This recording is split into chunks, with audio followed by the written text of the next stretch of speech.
तो आज मैं आपको चंद्रगुप्त विद्यालंकार द्वारा लिखित भगत सिंह की शहादत पाठ की व्याख्या समझाऊंगा।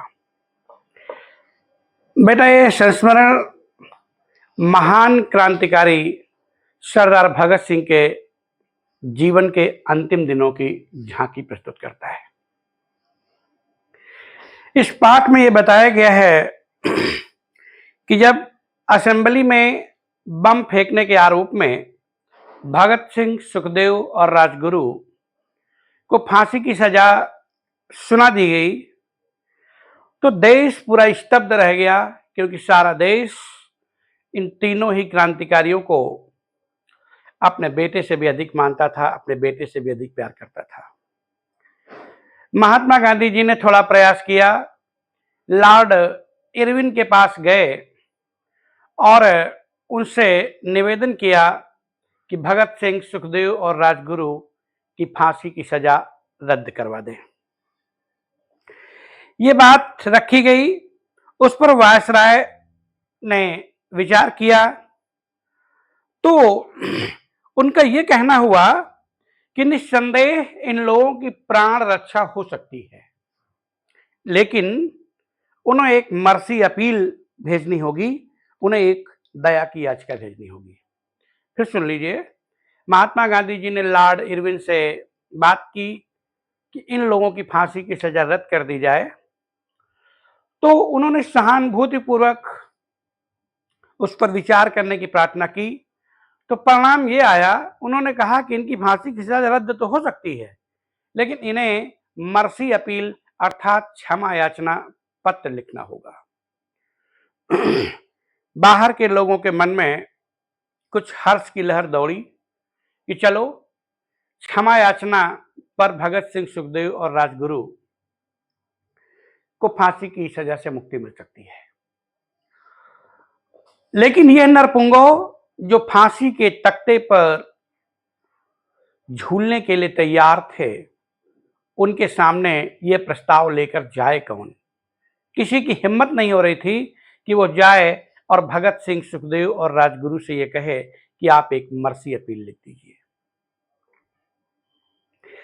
बहुत मुश्किल से भगत सिंह के बचपन के दोस्त प्राणनाथ मेहता को तैयार किया गया और वह तैयार हुए उनके पास जाने के लिए कि उनसे ये कह सके कि हम आपसे ये कहने आए हैं कि आप अंग्रेजों के पास मर्सी अपील भेज दीजिएगा।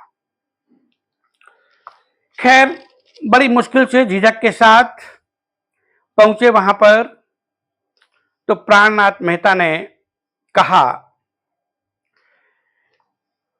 भगत सिंह जी से कि सारा देश जानता है कि तुम देश की थाती हो, तुम देश की संपत्ति हो, और मैं ये कहने आया हूं यही कि तुम्हारा जीवन कौम की थाती है और कौम चाहती है कि तुम गांधी जी के हाथ मजबूत करने के लिए वायसराय के नाम पर मर्सी अपील भेज दो।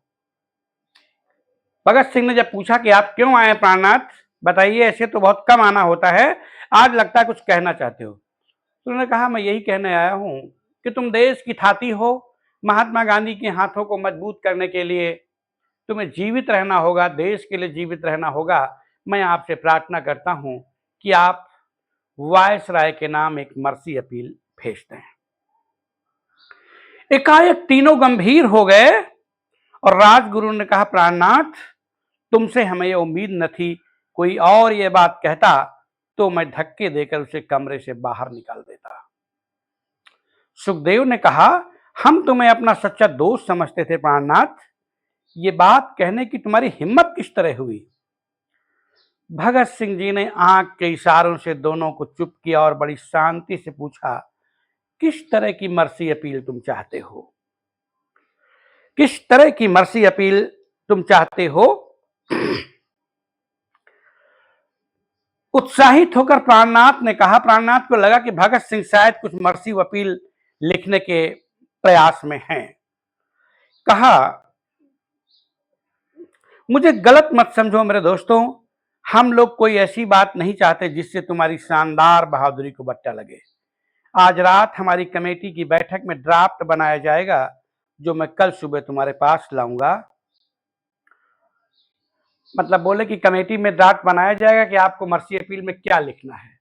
तो भगत सिंह ने कहा, मर्सी अपील तो हम भी बना सकते हैं, मगर यार हमारे मुकदमे ने तुम्हें एक कामयाब वकील जरूर बना दिया है।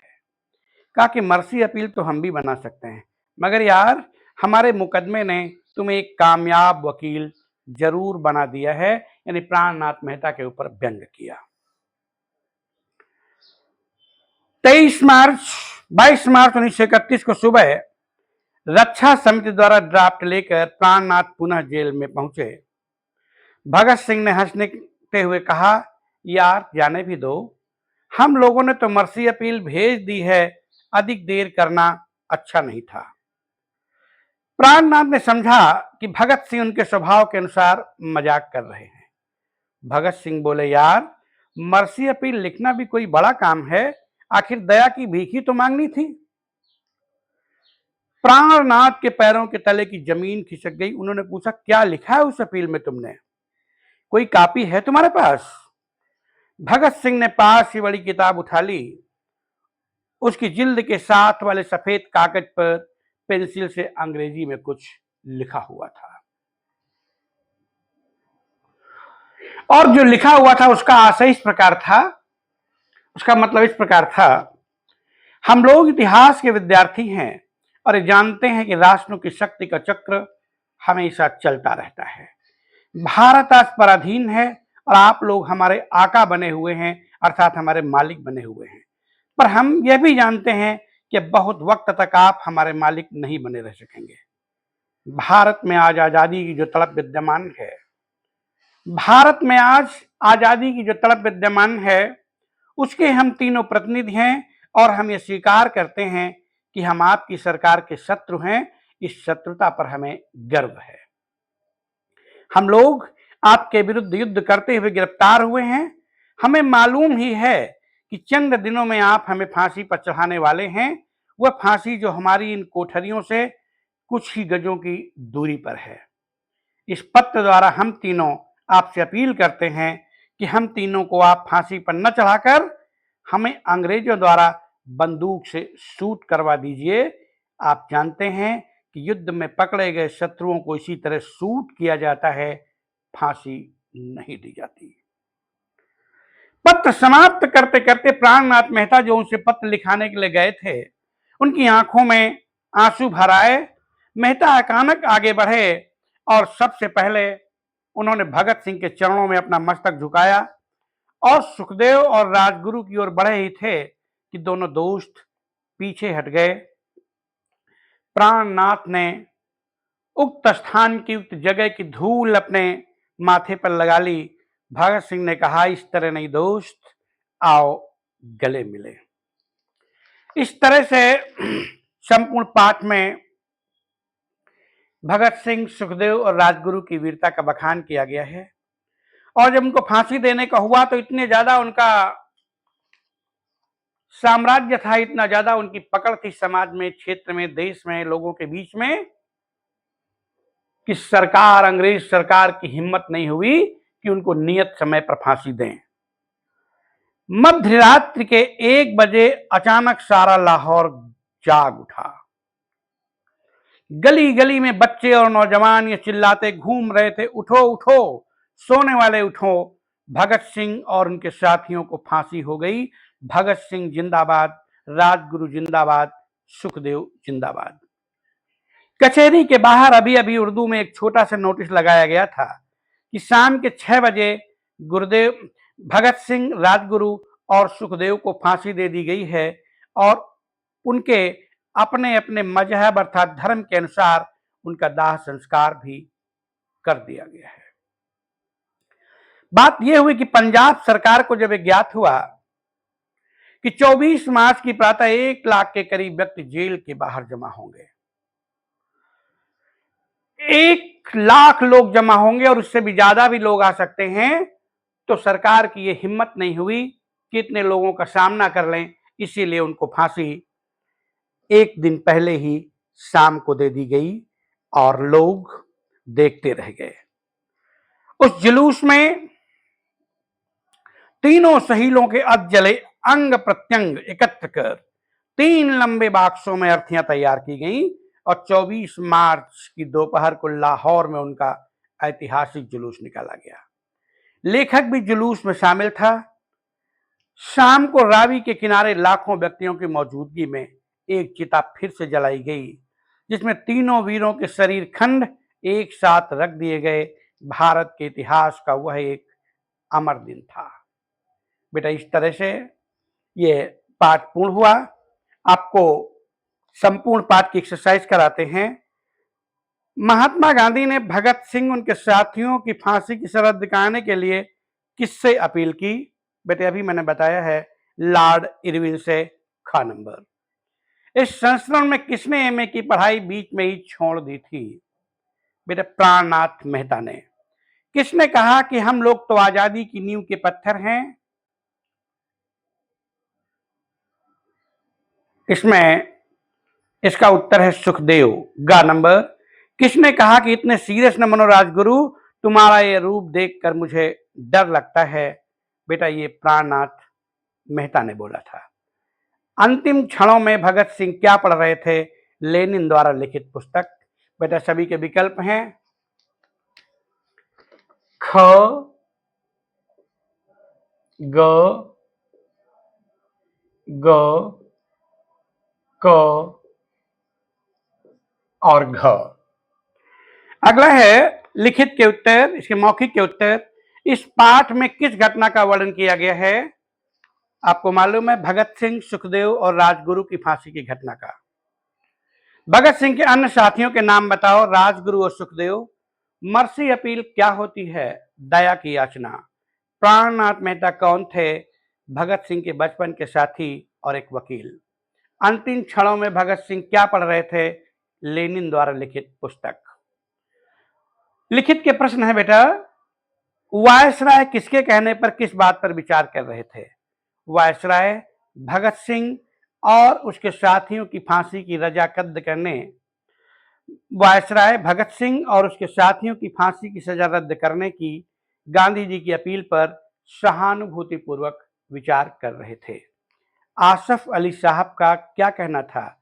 उनका कहना था कि यदि भगत सिंह और उसके साथी एक पत्र मर्सी अपील लिखकर वायसराय को भेज दें तो प्राण रक्षा हो जाएगी। भगत सिंह के पास किसे भेजने का निश्चय किया गया और क्यों? प्राणनाथ मेहता को, क्योंकि वो उनके बचपन के दोस्त थे। प्राणनाथ मेहता जो कुछ क्रांतिकारियों से कहना चाहते थे, उन्होंने उसकी भूमिका किस प्रकार बांधी? उन्होंने गांधी जी के प्रयत्नों की बात कही, फिर भारत की आजादी और उसके बाद उनके जीवन की आवश्यकता की बात बताई।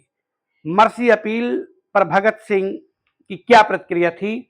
भगत सिंह ने कहा, मर्सी अपील तो हम भी बना सकते हैं, मगर हमारे मुकदमे ने तुम्हें एक कामयाब वकील जरूर बना दिया है।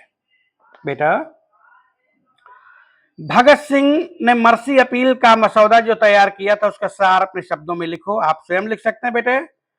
अंतिम समय में कौन सी पुस्तक पढ़ रहे थे भगत सिंह? लेनिन की जीवनी। भगत सिंह और उनके साथियों को निर्धारित समय से पूर्व ही फांसी क्यों दे दी गई? ताकि कोई बहुत बड़ा बवाल न खड़ा हो जाए और लोगों को पता न चले। फांसी की बात सुनते ही सारे पंजाब में क्या प्रतिक्रिया हुई? लाखों लोगों की भीड़ ने तीनों शहीदों के अधजले अंगों को एकत्रित कर एक ऐतिहासिक जुलूस निकाला। लोगों ने तीनों शहीदों का अंतिम संस्कार किस प्रकार किया? तीनों वीरों के शरीर खंड एक साथ रखकर उनकी चिता फिर से जलाई गई। बेटा, फिर गद्यांश से कौन इतिहास के विद्यार्थी हैं? भगत सिंह, सुखदेव, राजगुरु। लेखक ने राष्ट्र की शक्ति के बारे में क्या बात कही है? राष्ट्र की शक्ति का चक्र सदैव चलता रहता है। गद्यांश के आधार पर बताओ कि बात कब की होगी? 22 मार्च 1931 की। आका शब्द का प्रयोग अंग्रेज सरकार के लिए किया गया है। स्थिति में क्या बदलाव हो जाएगा? अंग्रेज भारत को छोड़कर चले जाएंगे। बेटा, इसी तरह सभी प्रश्नों के उत्तर आपको करने हैं। एक बार ये भाषा संरचना के शब्द देख लीजिए। विलोम शब्द स्वीकार का अस्वीकार, सहमत असहमत, धर्म अधर्म, सहयोग, असहयोग, विश्वास, अविश्वास, न्याय, अन्याय, आजादी, गुलामी, निडर, डरपोक, निर्माण, ध्वंस, मजबूत, कमजोर। बेटा कह रहे वाक्य परिवर्तन कीजिए। इस व्यक्ति को फांसी दो, इस व्यक्ति को फांसी दे दी जाए। मर्सी अपील पर हस्ताक्षर कर दो, मर्सी अपील पर हस्ताक्षर कर दिए जाएं। इस समय लोगों को जगा दो, इस समय लोगों को जगा दिया जाए। बेटा संपूर्ण पाठ, उसकी एक्सरसाइज, प्रश्नोत्तर, गद्यांश पर आधारित क्वेश्चन सब मैंने करा दिए। और आपको अगर वीडियो अच्छा लगा हो तो लाइक, शेयर और सब्सक्राइब करें तथा अपने दोस्तों से भी कराएं। धन्यवाद।